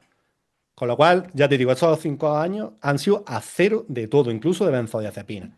Salvo una vez que me las pusieron porque tenía un cólico nefrítico. Pero bueno, como ahí no hay voluntad de tomarlas por tu parte, no se considera recaída. Pero ya te digo, cero, y además ni siquiera intentamos no tomar vinagre. Es decir, pues, al menos tomamos vinagre de manzana, no, los helados tenemos cuidado de que no lleven alcohol. Es decir, que ya no solo con eso, sino que tenemos ya otra visión más estricta de todo, decir, pero por respeto, no porque eso me vaya a producir una recaída, sino decir, tío, si yo estoy viendo una etiqueta que ahí pone vinagre de alcohol, es que pone alcohol. No pasa nada, si lo puedo tomar. No, no me voy a morir ni voy a recaer. Pero por respeto a mí, a todo lo que he pasado, eso no lo quiero. Y te voy a decir una cosa muy curiosa, con lo peor que lo pasé fue con la comida. No sabes la cantidad de alimentos que llevan alcohol. Es decir, un día con una pizza congelada llevaba alcohol, que yo dije, pero espérate, una pizza.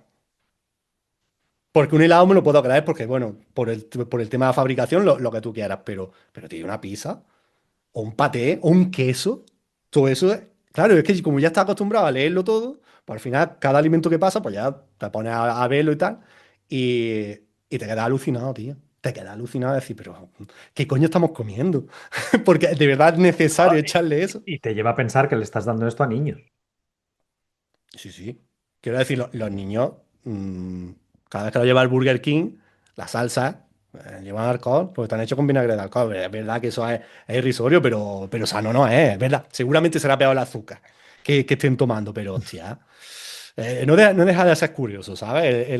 Como hemos hablado antes, ¿no? Que viviendo en Occidente a día de hoy es que es muy complicado escaparte de ahí, aunque no quieras beber, ni aunque no quieras hacer nada, pero eso acaba entrando dentro de tu cuerpo, salvo que vayas como nosotros, que vamos mirando todo con lupa y tal, ¿sabes? Así que ya está. Y otra cosa que es curiosa, yo normalmente en los restaurantes, si tengo que preguntar si algo lleva alcohol, le digo, perdona, es que soy muy alérgico. Porque si le digo que soy adicto, no me hacen ni puto caso. Me pasó una vez, sí, sí, no, me ha pasado varias veces, pero una vez en concreto, yo sabía que llevaba y le dije al camarero, digo, oye, pregunta a ver, por favor, si esto lleva. Vino y me dice, no, no, que no lleva. Le dije, mira, es que soy muy alérgico. Me dijo, para, espérate, que le voy a preguntar al cocinero. Y entonces vino y me dice, sí, sí, que sí lleva. Digo, digo, fíjate, si te digo que soy adicto no pasa nada. Pero si te digo que tengo una intolerancia grandísima y que me puede pasar algo, entonces para, A vos se les cae el pelo. Sí, sí. para que veas. Qué egoístas que somos, ¿eh? No, no, pero te voy a decir una cosa. Yo no le echo la culpa porque yo era igual o peor. Porque yo tengo un conocido que también pasó por un proceso de esto hace años, yo no lo comprendía y yo siempre que salíamos le decía, venga ya, coño, ¿por qué no te bebes una? Y me decía que no me bebo ni una. Pues yo era el instigador. Nunca lo conseguí, gracias a Dios, pero que quiero decir que lo comprendo porque como tú no sabes la gravedad que puede tener un problema, Mm. pues tampoco le das la importancia que le puede dar la persona que lo tiene.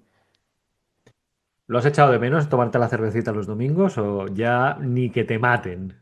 Mira, las ganas de consumir como tal no se quitan, es decir, bajan mucho y desaparecen, pero sí que es verdad que en momentos puntuales sí que lo puedes tener, ¿vale? Y de hecho te voy a decir una cosa, nosotros no podemos pasar ni sed, ni hambre, ni sueño. Si se estás dando alguna de esas tres o las tres a la vez, las ganas de consumir suben mucho. Y de hecho, algo que, algo que pasa muy frecuentemente es cuando tú te sientas, por ejemplo, en la mesa con gente que va a beber cerveza, tú tienes sed y la primera dices, me cago en la puta, que no me la puedo beber. Pero a la segunda empiezas a ver cómo balbucean, cómo repiten cosas, cómo me dices, uff, menos mal. Menos mal que yo no bebo. Es decir, está esa contraparte, pero claro, mm, te pones a echar cuenta y dices, ¿qué me aporta? Si Ya, es que no me aporta nada.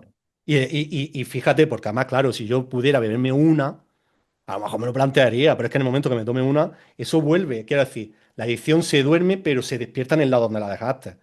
Es decir, que ya sería un sufrimiento constante, además de un día para otro. claro, Es que no merece la pena. La única manera de no llegar ahí, ¿cuál es? No podemos controlar la recaída, sino controlar que no estés mal. Tú recaes si estás mal. Entonces yo puedo controlar levantarme por la mañana a mi hora, cumplir con mis obligaciones, hacer deporte, meditar, es decir, hacer todo lo posible para estar bien. Mientras yo no deje de hacer eso, la droga no llegará. Por mucho que me apetezca, ¿eh? De hecho, yo me he puesto a veces mal de verdad y ni siquiera se ha pasado por la cabeza porque decir, pues si es que no me va a ayudar, me va a poner peor. Porque es que no voy a tener no voy a tener ya ni ese segundo de alivio, ni eso. ¿Qué es lo que pasa? Para llegar ahí hacen falta unos cuantos años. Al claro. principio las ganas son mucho más fuertes y como todavía esa parte del cerebro que hemos hablado no está todavía bien de nuevo, hay muchas recaídas por eso, Claro. porque las ganas empiezan a ser muy fuertes y caen. No, no, te entiendo. Yo en mi caso dejé de consumir alcohol hace ya 2 años y lo hice por el tema del yoga, que ahí al final uno de los Claro. principios es el de no violencia y la no violencia es contigo mismo, ¿no? Y al final todos sabemos que el alcohol son calorías vacías y que al final lo que único que haces es darle trabajo innecesario al cuerpo, siendo realistas, ¿no? Y te digo que no le he echado nada de menos, ¿eh? De que a veces... ¿Y qué sientes? ¿Qué sientes ahora que no veo? Claro, porque en mi caso yo lo sé porque tiene un problema, pero en el caso tuyo que tú no has tenido un problema, ¿qué sientes ahora que llevas 2 años Bueno, sin beber? primero, a ver, lo combino con una cosa que tú creo que no podrías hacer, que es el tema del ayuno intermitente, ¿no? De estar grandes periodos sin poder comer, que por lo que me has dicho, que tú no puedes Sí, no, no, pasar. a ver, perdón, el ayuno, si lo hago de forma consciente, es decir, voy a hacer un Ah, ayuno, lo así que hago y no puedes. pasa nada, porque sí, Vale. sí, pero siendo consciente de que me van a dar más ganas de... Las ganas de consumir no son ganas de consumir directas. Eso se materializa o se externaliza de otra manera, y es mal humor, eh, ponerte más nervioso, cada uno nos afecta de una manera. Entonces, sé que si hago un ayuno intermitente, que lo he hecho, me, me va a cambiar el carácter, pero si no le hago caso, ni siquiera se dan cuenta los de fuera. Es algo mío. Con lo cual, quiero decir que no es peligroso. Vale. No, pues yo teniendo en cuenta esto, sí que es verdad que me noto con muchísima más energía, pero muchísima. Mm. Tanto desde que dejé el alcohol como ayuno hace ya casi 6 años, que practico casi todos los días, ¿no? Y por eso estoy siempre con el bote de agua, agua para arriba, agua para abajo. Pero sí que es verdad que no lo echas en falta, o sea, es lo que dices tú, cuando el resto toman y empiezan a balbucear o a hablar de más o a repetirse o a abrir conversaciones que ni pinchan ni cortan o a contar las mismas batallitas que ya han contado 200 veces te das cuenta de cómo es la sociedad por un lado, pero luego, lo que te digo, si ahora me dijeras, "Ah, te invito a tomar unas cañas", que te dirían, no, me pido un Aquarius, o Una Coca-Cola, me pido claro. una O lo que Coca-Cola, sea, sí, lo que sea, sí, sí. lo que sea. ¿Sabes? Exactamente. No, no me ha hecho falta. Es que lo que dices es que vivimos en una sociedad que está anestesiada. Es decir, que al final la mayoría de la gente lo hace de decir, uff, tiene un mal día en el trabajo. Eso no quiere decir que Sí, tenga una adicción, para sí. nada. Pero lo toman como anestesia. No es porque me gusta ese vino en concreto o esa cerveza, no. Cuando ves en una película que una pareja discute, la siguiente escena siempre es el tío en el bar con el whisky doble. Hostia, te digo, mira, una de las pautas que se pone en el tratamiento es lectura. ¿Vale? Entonces, que leemos novelas. No he leído ni una donde no aparezca el alcohol. Ni una. Y Claro. te digo que han sido más de 100 libros. Es decir, es acojonante, hasta el Quijote. Quiero decir que no es de ahora, es que he leído todo tipo de libros y claro, cuando tú no tienes ese problema, no lo ves, pero cuando No tienes el lo sé. problema, eso es decir, cuando ves la palabra alcohol, te Claro. pones hasta nervioso y Es, dices, ¿será posible que en ningún libro, en ninguna novela aparezca? En todas tiene que aparecer y en algunas es que es la trama principal. no, es que sí, yo qué sé, se me viene a la mente el caso de Sherlock Holmes, que es un tío fantástico, un detective que te cagas, pero es un puñetero drogadicto. literalmente. Sí, sí, Consume sí, sí. opiáceos abiertamente y en todos los libros se menciona, ¿no? Entonces, claro, es algo que, es lo que tú dices, no te das cuenta que lo dejas ahí como una anécdota, pero claro que es algo que lo define. Claro, es que cuando te separas de esto y vuelves, dices, tío, es que estamos rodeados por todos lados. Había una serie, por ejemplo, Los Simpsons, que me encantan, siempre me ha encantado. Dejé de verla y cuando volví a verla dije, madre mía, tío, pero si es que Homer es un alcohólico, eso lo Homer sabemos está en todos. el bar de Moe todo el día, está claro. Pero es que luego ves las barbaridades que dicen los demás y dices, joder, si es que esto lo llevas viendo desde niño, al final no lo va a normalizar. Si es que está normalizado por todos lados. El alcohol, sobre todo, está hiper normalizado por todos lados. Te sientas a tomarte un café y te estás sentando en una mesa que tiene publicidad de alcohol, el servilletero también, los carteles, es que es imposible. Por eso la recuperación no va de alejarte, durante un tiempo sí, pero no va de alejarte permanentemente de los sitios, porque sería imposible. No puedes cerrar los bares a tu paso, tienes que hacerte lo suficientemente fuerte para decir, eso no es para mí. Pero es verdad que la sociedad en la que estamos, tío, es que eso. Está anestesiada y está dormida. Y además es que, claro, de esa manera somos mucho más dóciles. Sin embargo, Y más en tu caso, que me has dicho que eras de Almería, ¿verdad? de Granada, de De Granada. Granada. Pues entonces, siendo andaluz, la tapita con la cervecita es casi casi un ritual para vosotros. O Sí, sí, sea, sí, no, totalmente. Totalmente. Lo que te, pasa, te ha lo que pasa cambiado es lo que te digo. radicalmente, claro. Claro, a ver, es lo que te digo, que luego cuando te das cuenta de que a mí no me gustaba, pues es como, tío, es que quiero decir que a mí lo que me gustaba era el colocón que me proporcionaba, pero la cerveza en sí, ¿no?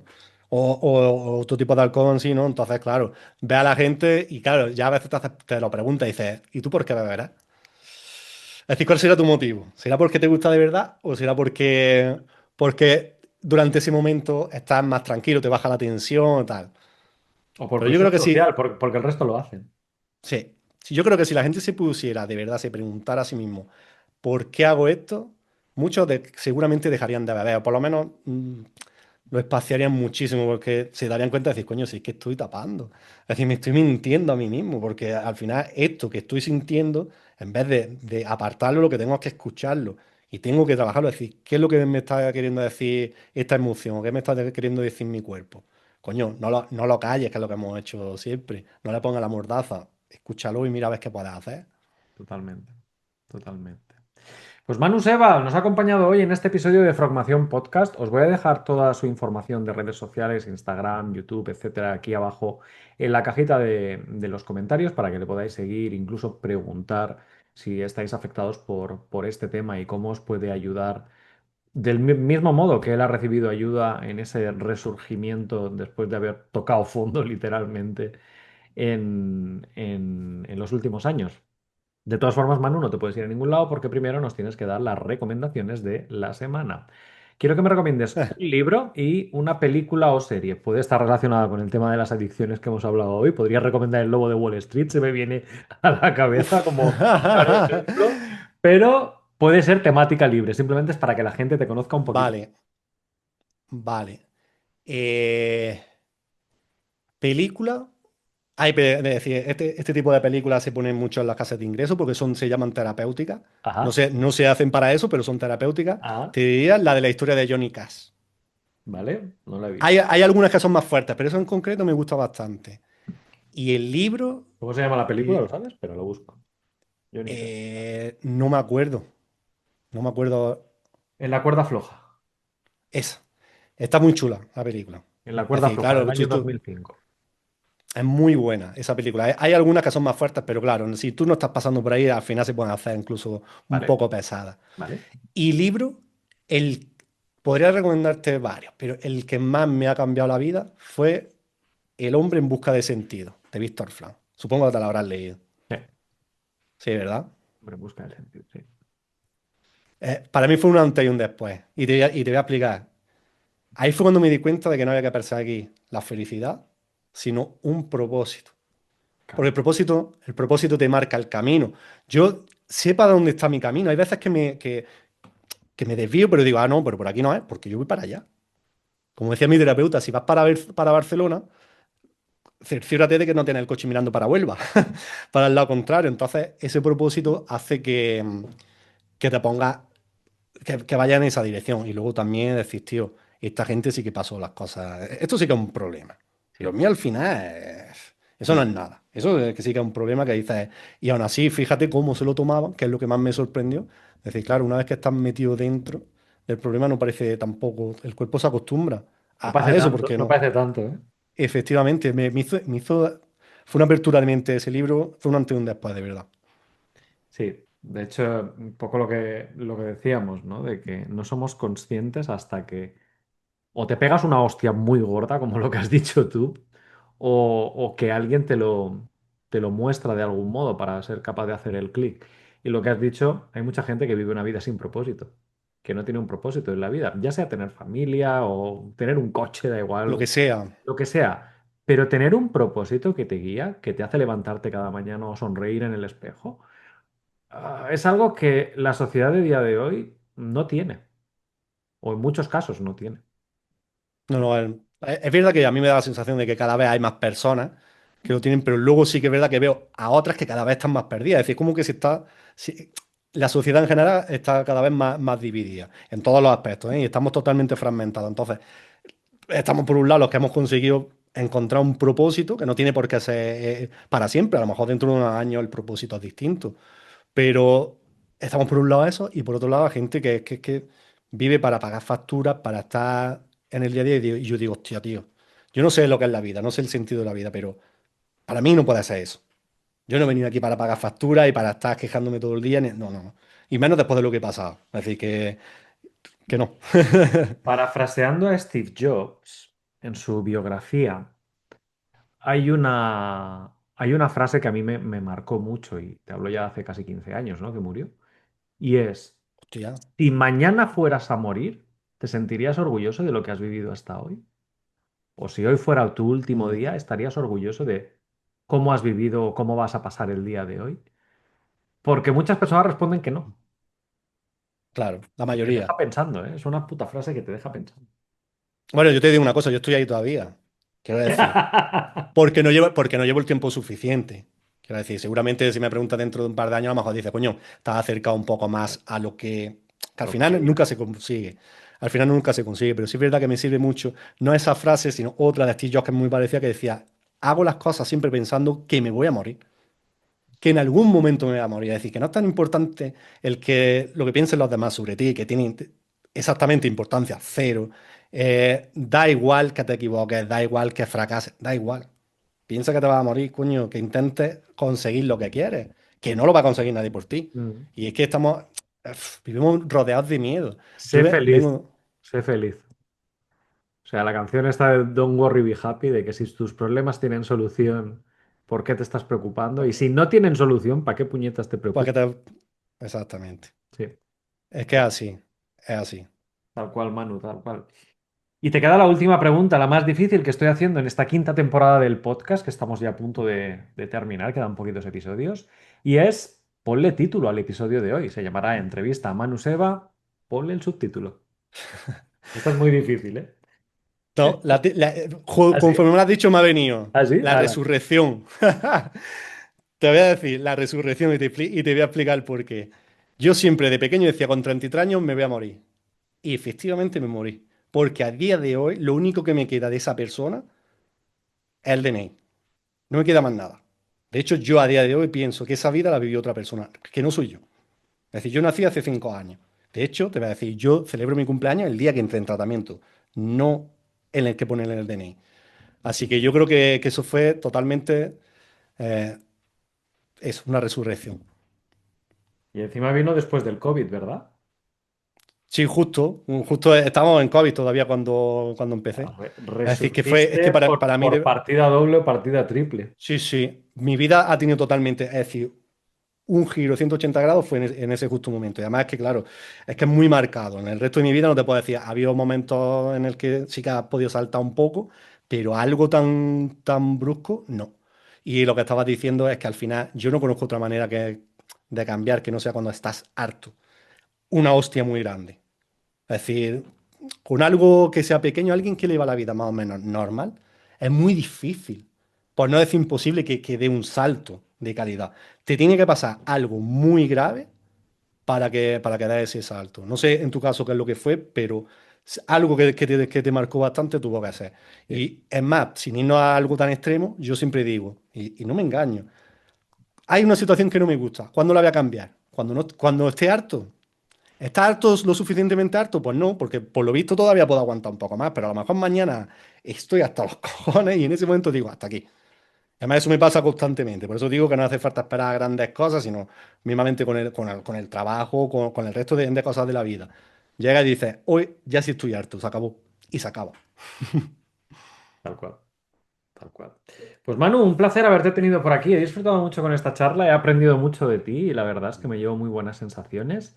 A vosotros os espero la semana que viene en otro episodio de Formación Podcast y Manu, despide tú el episodio de hoy. La última palabra es tuya. Bueno, lo primero darte las gracias de nuevo por haberme invitado, porque al final intento salir de los podcasts típicos de adicción, que la gente ya tiene un poco más de conocimiento, pues bueno, pues llegar a otro tipo de personas que al final esto nos rodea a todos, es que a todos, de verdad. Hay mucha más gente adicta de lo que pensamos que no se les nota. Pero decirle a las personas que, independientemente, si están pasando una adicción, que pidan ayuda. Y si no están pasando una adicción, que vigilen el tema que estamos hablando de la conciencia, porque es que se vive totalmente diferente. En el momento que te haces cargo de tu vida, todo pasa a ser distinto. Empieza a ser todo mucho más fácil. ¿Por qué? Porque no depende de los demás. Porque mi vida depende de mí. El que esté hoy en esta situación o esté en otra depende exclusivamente de mí. Que sí, hay factores ambientales, pero esos factores nos influyen a todos. Pero no nos podemos quedar ahí. Decir que no soy esto por culpa de... No, no. No eres esto por ti. Entonces, el hacer ese trabajo de mirar hacia adentro y crecer lo máximo posible y sobre todo expandir la conciencia, yo creo que es vital, tío, porque si no, a mí me da la sensación de que si yo no hubiese hecho esto, me iría de aquí habiendo fracasado, de verdad, sin haber hecho lo más importante. Yo creo que eso ha sido lo más importante que he hecho en mi vida, porque eso es lo que está cambiando todo lo demás. Genial, pues con estos consejos nos vamos y nos vemos la semana que viene con otro episodio. ¡Hasta luego!